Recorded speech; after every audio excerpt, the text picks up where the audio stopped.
CJP, cockroach Janata party, അല്ലാതെ communist Janata party എന്നോ അല്ലെങ്കിൽ Congress Janata party എന്നൊന്നുമല്ല. CJP.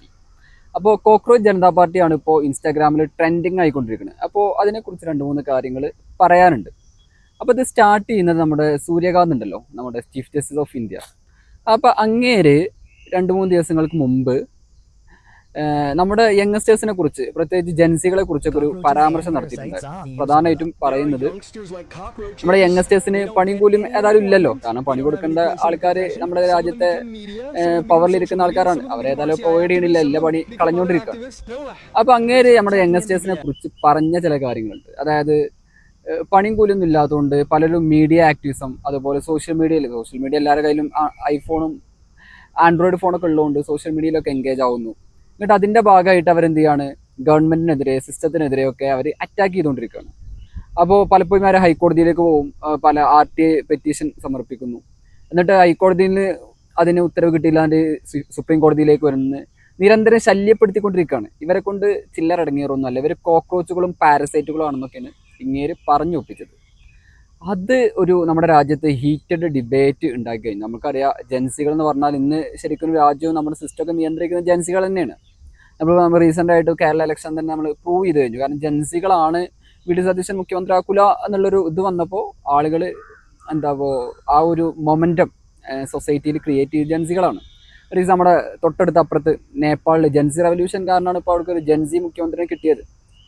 Anyway, ഇതൊരു ജൻസി റവല്യൂഷനായിട്ട് മാറുകയാണ്. അപ്പോൾ ഈ ചീഫ് ജസ്റ്റിസ് ഓഫ് ഇന്ത്യയുടെ ഈ ഒരു പരാമർശം മുൻനിർത്തിക്കൊണ്ട് ചില ജൻസി പീപ്പിൾസ് അവരെന്ത് ചെയ്യാണ്, ഒരു പാർട്ടി രൂപീകരിക്കുകയാണ്. ആ പാർട്ടിയുടെ പേരാണ് CJP, അതായത് കോക്രോച്ച് ജനതാ പാർട്ടി. അപ്പോൾ അവർ അതിനൊരു സൈറ്റ് ഉണ്ടാക്കുന്നുണ്ട്, ഓൺലൈൻ സൈറ്റ് ഉണ്ടാക്കുന്നുണ്ട്. അതുപോലെ അവരുടെ ചില മുദ്രാവാക്യങ്ങൾ ഉണ്ടാക്കുന്നുണ്ട്. ആ പാർട്ടിയിൽ ജോയിൻ ചെയ്യാൻ വേണ്ടിയിട്ട് ചില പാരാമീറ്റേഴ്സൊക്കെ അവർ പ്രൊവൈഡ് ചെയ്ത് കൊടുക്കുന്നുണ്ട്. അപ്പോൾ എനിവേ, ഇത് ഇപ്പോൾ ഇൻസ്റ്റാഗ്രാമിലും അതുപോലെ നമ്മുടെ പല പ്ലാറ്റ്ഫോമിലൊക്കെ ട്രെൻഡിങ് ആണ്. കാരണം മണിക്കൂറുകൾക്കൊക്കെയാണ് ആളുകൾ ഒഴുകി ആ പാർട്ടിയിൽ ചേർന്നുകൊണ്ടിരിക്കണം. അതൊരു പൊളിറ്റിക്കൽ പാർട്ടി ആയിട്ടൊന്നും ഇപ്പോൾ രൂപീകരിക്കപ്പെട്ടിട്ടില്ല കേട്ടോ.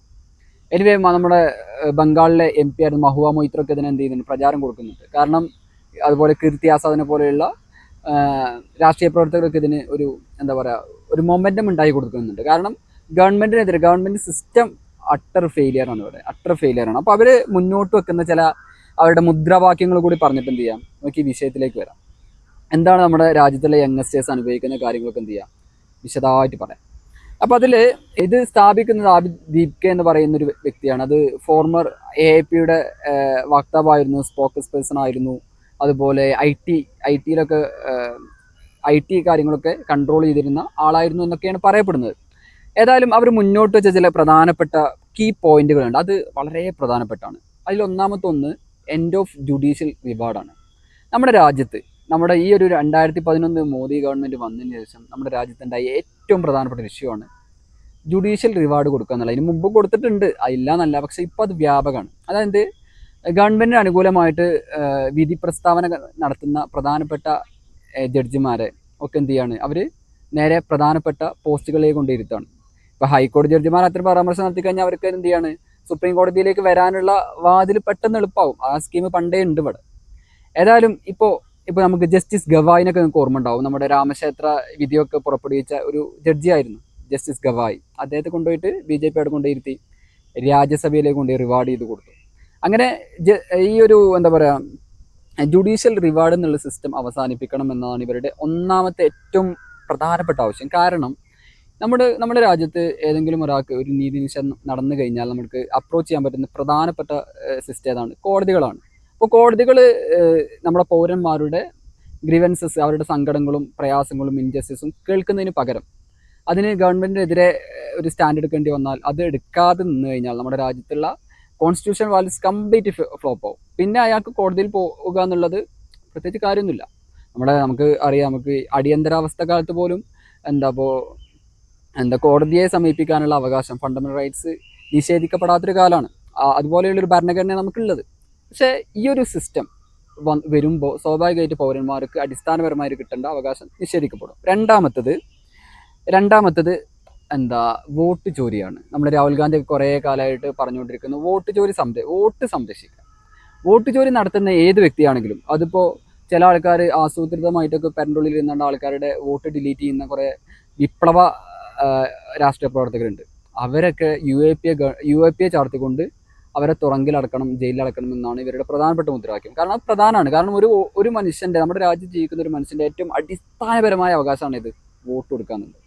അപ്പം അതില്ലാതാക്കാൻ ശ്രമിക്കുന്ന ആരാണെങ്കിലും, അതിനി നമ്മുടെ ഇലക്ഷൻ കമ്മീഷൻ ഓഫ് ഇന്ത്യ ആണെങ്കിൽ പോലും അവരെ UAPA അട്രാക്ട് ചെയ്യുന്ന നിയമ ഭേദഗതിക്കുള്ളിലേക്ക് കൊണ്ടുവരണമെന്നാണ് ഇവരുടെ ആവശ്യം. നിങ്ങൾ ഇതിന് മുമ്പ് ഒന്ന് മനസ്സിലാക്കണം, നമ്മുടെ നമ്മൾ ഈ ഇലക്ഷൻ കമ്മീഷൻ ഇപ്പോൾ 2023 ഒക്കെ ആയിട്ടൊരു പുതിയൊരു ബില്ല് അവതരിപ്പിച്ചിട്ട് എന്ത് ചെയ്തിട്ടുണ്ട്, ഇലക്ഷൻ കമ്മീഷൻ എല്ലാത്തിൽ നിന്നും സർവന മുക്തനായിക്കൊണ്ട് എന്തെങ്കിലും അയാൾ എന്തെങ്കിലും മാൽ പ്രാക്ടീസ് കാണിച്ചാൽ പോലും അയാളെ ശിക്ഷിക്കാൻ നമ്മുടെ രാജ്യത്ത് അധികാരമില്ലാത്ത രൂപത്തിലുള്ള നിയമ ഭേദഗതി ഇതിന് മുമ്പ് നടത്തിയിട്ടുണ്ട്. അത് നിങ്ങൾ കണ്ടിട്ടുണ്ടാവും, ചിലപ്പോൾ ശ്രദ്ധിച്ചിട്ടുണ്ടാവും. എനിവേ, അങ്ങനെയുള്ള ഒരു രാജ്യത്ത് അവർ മുന്നോട്ട് വെച്ച ഏറ്റവും പ്രധാനപ്പെട്ട ഒരു മുദ്രാവാക്യമാണ് ഇത്. UAPA വരെ അട്രാക്ട് ചെയ്യുന്ന കുറ്റത്തിൻ്റെ കീഴിലേക്ക് ഇത് കൊണ്ടുവരണം. വോട്ട് ചോരി ഇപ്പോൾ റീസെൻ്റായിട്ട് നമ്മുടെ പശ്ചിമ ബംഗാളിലൊക്കെ 58 ലക്ഷം ആൾക്കാരുടെ വോട്ടാണ് പല മണ്ഡലങ്ങളിലും ആയിട്ട് ഡിലീറ്റ് ചെയ്തത്. അതിൽ പ്രധാനമായിട്ടും മൈനോറിറ്റീസ്, ലോവർ കാസ്റ്റ് അടക്കമുള്ള ആൾക്കാരുടേതാണ്. അപ്പോൾ അത് അവരുടെ പ്രധാനപ്പെട്ട മുദ്രാവാക്യമാണ്. പിന്നെ മറ്റൊന്ന്, നമ്മുടെ രാജ്യത്ത് 50% മുകളിലുള്ള ആളുകൾ ആരാണ്? സ്ത്രീകളാണ്. അവർക്ക് 50% റിസർവേഷൻ കൊടുക്കണം. ക്യാബിനറ്റിലും 50% എന്ത് ചെയ്യണം? റിസർവേഷൻ കൊടുക്കണം എന്നാണ് ഇവരുടെ പ്രധാനപ്പെട്ട ആവശ്യം. അതൊരു വാലിഡായ ഡിമാൻഡ് കൂടിയാണ്. പിന്നെ മറ്റൊന്ന്, ഡീകോർപ്പറേറ്റ് മീഡിയ.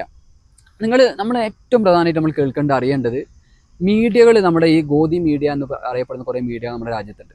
ഇവർ നമ്മുടെ രാജ്യത്തെ ശബ്ദം എന്ത് ചെയ്യാണ്? അടിച്ചമർത്തി ഇല്ലാതാക്കിക്കൊണ്ടിരിക്കുകയാണ്. അതുകൊണ്ട് തന്നെ നിങ്ങൾ കേട്ടിട്ടുണ്ടാവും, ഇപ്പോൾ രാഹുൽ ഗാന്ധിയൊക്കെ ഭാരത് ജോഡോ യാത്ര നടത്തിയപ്പോഴൊക്കെ അദ്ദേഹത്തിൻ്റെ കൊടുക്കുന്ന മീഡിയ കവറേജ് ഒക്കെ വളരെ കുറവായിരുന്നു. കാരണം ഈ മീഡിയകളൊക്കെ ഫണ്ട് ചെയ്യുന്നതാരാണ്? ഗവൺമെൻറ്റാണ്, മോദി ഗവൺമെൻറ്റാണ്. സ്വാഭാവികമായിട്ടും അവർ മോദിയുടെ വോയിസ് കേൾപ്പിക്കാനൊക്കെ അല്ലേ ശ്രമിക്കുക. പ്രതിപക്ഷത്തിൻ്റെ വോയിസ് കേൾപ്പിക്കുമോ? നമ്മുടെ അടിസ്ഥാനപരമായ ആവശ്യങ്ങൾ കേൾക്കുമോ? ഇല്ല. അതുകൊണ്ട് ഇത്തരത്തിൽ ഗോദി മീഡിയ അടക്കമുള്ള മീഡിയകളുടെ കോർപ്പറേറ്റൈസേഷൻ അവസാനിപ്പിക്കുക. അദാനിയും അതുപോലെ അംബാനിയൊക്കെ ഒരുപാട് മീഡിയകൾ വാങ്ങിക്കൂട്ടിയിട്ടുണ്ട്. NDT ഒക്കെ റീസെൻ്റ് ആയിട്ട് അവർ വാങ്ങിയതാണ്. എനിവേ, അത് അവസാനിപ്പിക്കുക. അത്തരം ഗോദി മീഡിയാസിൻ്റെ ബയാസ്ഡായ ജേർണലിസത്തിനെതിരെ അന്വേഷണം നടപ്പിലാക്കുക എന്നതാണ് അവരുടെ പ്രധാനപ്പെട്ട മറ്റൊരു ആവശ്യം. പിന്നൊന്നാണ് പാർട്ടി സ്വിച്ചിങ്. പാർട്ടി സ്വിച്ചിങ് എന്ന് പറഞ്ഞാൽ അറിയില്ല, അല്ലെങ്കിൽ ഞാൻ പറഞ്ഞുതരാം. പാർട്ടി സ്വിച്ചിങ് പറഞ്ഞാൽ ഒരു പാർട്ടിയിൽ നിന്ന് മറ്റേ പാർട്ടിയിലേക്ക് പോകുക. നമ്മളിങ്ങനെയുണ്ടല്ലോ, മോദി ഗവൺമെൻറ്റിൻ്റെ കയ്യിൽ ഏറ്റവും നല്ല വൃത്തിക്കും വെടിപ്പുള്ള നല്ല വാഷിംഗ് മെഷീൻ ഉണ്ട്. അതായത് ഒരാൾക്കെതിരെ എന്ത് ചെയ്യും? ഇടിവിടുക, CBI വിടുക, അവരുടെ അഴിമതി കാണിച്ചു എന്ന് പറഞ്ഞ ആരോപണം ഉന്നയിക്കുക. ചിലപ്പോൾ ഉള്ള അഴിമതി ആയിരിക്കും. അത് അഴിമതി കാണിച്ചു പറയുമ്പോൾ പിന്നെ സ്വാഭാവികമായിട്ട് അവരെന്ത് ചെയ്യും? ജയിലിലേക്ക് പോകേണ്ട ഒരു ഗതികേട് ആയി വരും. അങ്ങനെ സിറ്റുവേഷൻ വരുമ്പോൾ അവരെന്ത് ചെയ്യുക? നേരെ BJPക്ക് ചേരുക. BJPക്ക് ചേർന്നോട് കൂടി എന്ത് ചെയ്യും? അയാൾ വൈറ്റ് വാഷ് ചെയ്യപ്പെടുക. ഈ ഒരു സിസ്റ്റം നമ്മുടെ രാജ്യത്ത് കുറേ ഉണ്ട്. ഇപ്പോൾ റീസെൻ്റായിട്ട് നമുക്ക് ഉദാഹരണം തന്നെ പറയാം. ബംഗാൾ ചീഫ് മിനിസ്റ്റർ മമതാ ബാനർജിക്ക് ശേഷം സുവേന്ദു അധികാരി, ഇദ്ദേഹത്തിനെതിരെ കൈക്കൂലി കൊടുത്ത വീഡിയോ ക്ലിപ്പിംഗ് അടക്കം എവിടെ ഉണ്ടായിരുന്നു? നമ്മുടെ സോഷ്യൽ മീഡിയയിൽ ഉണ്ടായിരുന്നു. BJP തന്നെ പ്രസിദ്ധീകരിച്ചിരുന്നു. എന്നിട്ട് എന്ത് ചെയ്തു? അദ്ദേഹം നേരെ എവിടെ പോയി? BJP പോകുന്നു. ആ വീഡിയോ ആര് ഡിലീറ്റ് ആക്കി? അവർ BJPക്കാർ ഡിലീറ്റ് ആക്കി. പ്രധാനമന്ത്രി വരെ ഇതിനെക്കുറിച്ച് പരാമർശം മുമ്പ് നടത്തിയിട്ടുണ്ടായിരുന്നു. അദ്ദേഹം എവിടെ ആയിരുന്നു? ഇപ്പോൾ തൃണമൂലിലായിരുന്നു. എനിവേ, അപ്പോൾ അത്തരം പാർട്ടി സ്വിച്ചിങ് അവസാനിപ്പിക്കുക. മാത്രമല്ല, അത്തരം പാർട്ടി സ്വിച്ചിങ് നടത്തുന്ന ഏതെങ്കിലും രാഷ്ട്രീയ പാർട്ടിക്കാരുണ്ടെങ്കിൽ, പൊളിറ്റീഷ്യൻസ് ഉണ്ടെങ്കിൽ, അവരെ 20 വർഷക്കാലം അവരെ ബാൻ ചെയ്യുക. അവർക്കൊരു യാതൊരു കാരണവശാലും എന്ത് ചെയ്യാൻ പറ്റില്ല? പബ്ലിക് അപ്പിയറൻസിനോ അല്ലെങ്കിൽ പബ്ലിക്കിൽ ഒരു ഓഫീസ് ഹോൾഡ് ചെയ്യാൻ പറ്റുന്ന ഒരു സിറ്റുവേഷൻ അവർക്ക് ഇല്ലാതാക്കുക എന്നുള്ളതാണ് ഒരു പ്രധാനപ്പെട്ട ആവശ്യം. ഞാൻ ഇനി 2-3 വേറെ കുറേ കാര്യങ്ങൾ പറയാം കേട്ടോ. ഇത്തരം ജെൻസി, ഇത് പറഞ്ഞതിന് ശേഷം പറയാൻ പോകുന്നത്, ഇത്തരം ജെൻസി റെവല്യൂഷൻ വരുന്ന സമയത്ത് നമുക്ക് ജെൻസികളുടെ ഏറ്റവും അടിസ്ഥാനപരമായ ആവശ്യം എന്താണ്? ജോലി കൊടുക്കുക എന്നുള്ള. ജോലി ഇല്ലാന്നുണ്ടെങ്കിൽ ഇതൊക്കെ തന്നെയായിരിക്കും അവസ്ഥ. അപ്പോൾ ജോലി കൊടുക്കുക എന്നുള്ളതാണ്. ജോലി കൊടുക്കുന്നതിൻ്റെ ഏറ്റവും അടിസ്ഥാനപരമായ ഘടകങ്ങൾ എന്തൊക്കെയാണ്? പരീക്ഷ നടത്തുക, നല്ല വൃത്തിക്കും വെടിപ്പിനും പരീക്ഷ നടത്തുക എന്നുള്ളതാണ്. നമ്മുടെ രാജ്യത്ത് വൃത്തിക്കും വെടിപ്പും പരീക്ഷ നടന്നിട്ട് എത്ര കാലമായിട്ടുണ്ട്? റീസെൻ്റായിട്ട് ഇഷ്ടം പോലെയാണ് പേപ്പർ ലീക്കേജ്, പരീക്ഷ ക്യാൻസൽ ചെയ്തു പറഞ്ഞ് ഇഷ്ടം പോലെ ന്യൂസുകൾ വരികയാണ്. ഇപ്പോൾ ഇത് നമ്മൾ മോദി ഗവൺമെൻറ് അധികാരത്തിന് ഏറ്റതിന് ശേഷം വന്ന പരീക്ഷ ലീക്കേജ്, അതുപോലെ എക്സാമുകൾ ക്യാൻസലാക്കുന്നതിനുമായി ബന്ധപ്പെട്ട് ഇഷ്ടം പോലെ വീഡിയോസും നമുക്ക് കാണാൻ പറ്റും. ഇപ്പോൾ ഞാൻ കുറച്ച് ഉദാഹരണം മാത്രം പറയാം. ഇപ്പോൾ 2013 വ്യാപം എന്ന് പറഞ്ഞൊരു കറപ്ഷൻ കേസ് ഉണ്ടായിരുന്നു. അത് പ്രധാനമായിട്ടും മധ്യപ്രദേശിൽ നടന്ന ഇത്തരത്തിലുള്ള 2000-3000 കോടി രൂപ കൈക്കൂലി വാങ്ങിക്കൊണ്ട് പല ഘട്ടങ്ങളിലായിട്ട് 10-25 വർഷങ്ങളായിട്ട് കൈക്കൂലി വാങ്ങി ആളുകൾ റിക്രൂട്ട്മെൻറ്റ് നടത്തിയൊരു കേസാണ്. ഇനി അതിനുശേഷം 2018 SSC CGL നമ്മുടെ കേന്ദ്ര ഗവൺമെൻറ്റിലേക്കുള്ള വിജ്ഞാപനം നടക്കുന്ന എക്സാമാണ്. അത് ക്യാൻസൽ ചെയ്തിട്ടുണ്ട്. പിന്നെ 2024 റീസെൻ്റ് ആയിട്ട് UP പോലീസ് എക്സാം നടത്തിയിട്ടുണ്ടായിരുന്നു. ഏകദേശം 48 ലക്ഷം ആൾക്കാരാണ് എക്സാം എഴുതിയത്. എക്സാമിൽ മാൽ പ്രാക്ടീസ് നടന്നു. എന്ത് ചെയ്തു? എക്സാം ക്യാൻസൽ ചെയ്തു. ഈ 2024 UGC നെറ്റ് നിങ്ങളെല്ലാവരും എഴുതിയിട്ടുണ്ടാവും ചിലപ്പോൾ. UGC നെറ്റ് 2024 ജൂൺ എക്സാമിൽ നടന്ന എക്സാമാണ്. പിറ്റേ ദിവസം തന്നെ പരീക്ഷ പേപ്പർ ചോർന്നു പറഞ്ഞ് എന്ത് ചെയ്യാണ്? ക്യാൻസൽ ചെയ്യാണ്. ഇങ്ങനെ ഒരുപാട് ഇൻസിഡൻറ്റ് നമുക്ക് കാണാൻ പറ്റും. ഇനി നീറ്റിൻ്റെ കേസ് വരാം. നീറ്റ് 2021, 24, 26 ഇപ്പോൾ റീസെൻ്റായി നടന്ന നീറ്റ് വരെ എന്ത് ചെയ്യാണ്? ക്യാൻസൽ ചെയ്യപ്പെടുകയാണ്. പിന്നെ യങ്സ്റ്റേഴ്സിന് എന്ത് പ്രതീക്ഷയാണ് ഈ നാട്ടിലുള്ളത്? പിന്നെ അവർ സ്വാഭാവികമായിട്ട് ഗവൺമെൻറ്റിനെ ക്രിട്ടിസൈസ് ചെയ്യില്ലേ? അപ്പോൾ അത് അവരെ കോക്രോച്ചുകളായിട്ടും പാരാസൈറ്റുകളുമായിട്ടൊക്കെ ഉപമിക്കുന്ന ഒരു ഗതികേട് നമ്മുടെ രാജ്യത്തുണ്ടെങ്കിൽ ഉറപ്പിച്ചോ, നമ്മുടെ രാജ്യം അത്ര വെടിപ്പായിട്ടല്ല മുന്നോട്ട് പോകുന്നത്. ഇപ്പോൾ ഇങ്ങനെ നിരവധി ഉദാഹരണങ്ങൾ നമ്മുടെ രാജ്യത്ത് കാണാൻ പറ്റും. അതുകൊണ്ട് ഇത് അവസാനിപ്പിക്കണം. അല്ലാന്നുണ്ടെങ്കിൽ ഇതുപോലെയുള്ള ജൻസികളുടെ ആസ്പിറേഷൻ ആണല്ലോ, അവർക്ക് ഇനിയും ഈ നാട്ടിൽ ജീവിക്കണ്ടേ? ഇവർക്ക് ഇങ്ങനെ അധികാരം കുറച്ച് ആളുകൾ കൈവെക്കുന്നു, അവരെ നെപ്പോക്രിറ്റ്സ് ആയിട്ട് പിന്നീടുള്ള പുതുതലമുറ കൈമാറുന്നു. പക്ഷേ ജൻസികൾ എന്ന് പറയുന്ന ഒരു വലിയ ജനക്കൂട്ടം നമ്മുടെ രാജ്യത്തുണ്ട്, അവർക്ക് ജീവിക്കണ്ടേ? അപ്പോൾ അങ്ങനെ വന്നതാണ്. ഞാനിപ്പോൾ ഒരു റീസെൻ്റായി കുറച്ച് ഉദാഹരണം പറഞ്ഞു എന്നുള്ളൂ. അപ്പോൾ അങ്ങനെ എമർജ് ചെയ്ത് വന്ന ഒരു റെവല്യൂഷനാണ് കോക്രോച്ച് ജനതാ പാർട്ടി. എനിവേ ഇവർക്ക് എത്ര ആയുസ് ഉണ്ടാകുമെന്ന് നമുക്ക് പറയാൻ പറ്റില്ല. ആയുസ് ഉണ്ടാവട്ടെ, അവർ പ്രൊട്ടസ്റ്റ് ചെയ്യട്ടെ. അവർ പ്രൊട്ടസ്റ്റ് ചെയ്താൽ മാത്രമേ അവർക്ക് ഈ രാജ്യം ജീവിക്കാൻ പറ്റുള്ളൂ. Okay, thank you.